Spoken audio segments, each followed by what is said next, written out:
Hi friends, ఎంతో టేస్టీగా ఉన్న నోట్లో పెట్టుకుని కరిగిపోయేంత టేస్టీగా ఉన్న కాలీఫ్లవర్ ఫ్రై చేద్దామా. అలాగే ఆయిల్ మరిగిన తర్వాత పోపు సామాన్లు వేసుకోవాలి. అలాగే జీలకర్ర కూడా వేసుకోవాలి. జీలకర్ర వేసుకుంటే అరుగుదల ఉంటుంది కాబట్టి జీలకర్ర వేసుకోవాలి. అలాగే మనం కట్ చేసి పెట్టుకున్న ఆనియన్స్ కూడా వేసుకోవాలి. పొడవుగానే కట్ చేసుకోవాలి ఫ్రెండ్స్, ఎందుకంటే ఫ్రైలో పొడవుగానే బాగుంటుంది. దాన్ని కూడా బాగా కలిపేసుకోవాలి. బ్రౌన్ షేడ్ వచ్చేంత వరకు కలుపుకోవాలి. అలాగే మనం కట్ చేసి పెట్టుకున్న పచ్చిమిర్చి కూడా వేసేసుకోవాలి. అలాగే కరివేపాకు కూడా వేసుకోవాలి. దాన్ని కూడా బాగా కలిసేలా కలుపుకొని అప్పుడే మనం వేళ్ళిట్లో బాగా స్నానం చేపిస్తున్న బాగా కడుక్కున్న కాలీఫ్లవర్ కూడా వేసేసుకోవాలి. ఎందుకు వేళ్ళిట్లో కడిగానంటే దాంట్లోని చిన్న చిన్న పురుగుల్లాగా ఉంటాయి గ్రీన్ కలర్, అది బాగా క్లీన్ అవ్వాలంటే వేళ్ళిట్లోనే కడగాలి కాబట్టి వేళ్ళిట్లోనే కడిగాను. అలాగే అది కూడా బాగా కలిసేలాగా అన్నీ కలిసేలాగా బాగా కలుపుకోవాలి. అప్పుడు మనకి ఏమైనా సాంగ్స్ ఇష్టం ఉంటే నేనైతే బాగా వింటూ ఉంటాను సాంగ్స్. ఇయర్ ఫోన్స్ పెట్టుకొని కుకింగ్ ఎంజాయ్ చేస్తూ ఉంటాను. అలా ఎంతమందికి ఇష్టం ఇయర్ ఫోన్స్ పెట్టుకొని కుకింగ్ ఎంజాయ్ చేసే వాళ్ళకి. అలాగే మనం పసుపు కూడా వేసుకోవాలి. పసుపు కూడా వేసుకొని బాగా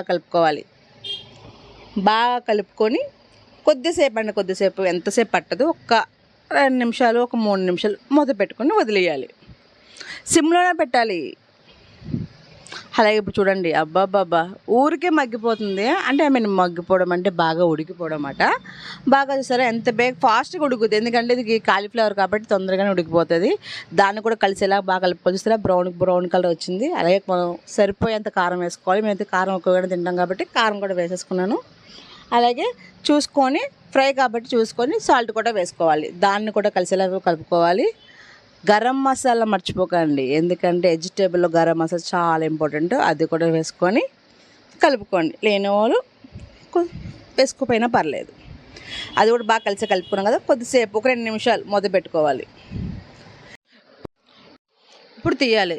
చూసారా బాబ్బా. ఇప్పుడు కొత్తిమీర పైన చల్లుకొని దాన్ని కూడా బాగా కలుపుకోవాలి. కలిసేలా. అబ్బాబ్బా ఏం స్మెల్ వస్తుందబ్బా. అయినా వెజిటేబుల్ తొందరగా ఉడికిపోతుంది, అందులో కాలీఫ్లవర్ తొందరగా ఉడికిపోద్ది. కలర్ చూసారా, అబ్బాబ్బా చూస్తే నోరు ఊరిపోతుంది. ఇప్పుడు మనం ఏం చేయాలంటే కొద్దిసేపు మూత పెట్టుకొని చూసుకొని ఉడికిందా లేదు ఇప్పుడే తెలిసిపోతుంది. జస్ట్ చూస్తేనే అర్థమైపోతుంది కూడా.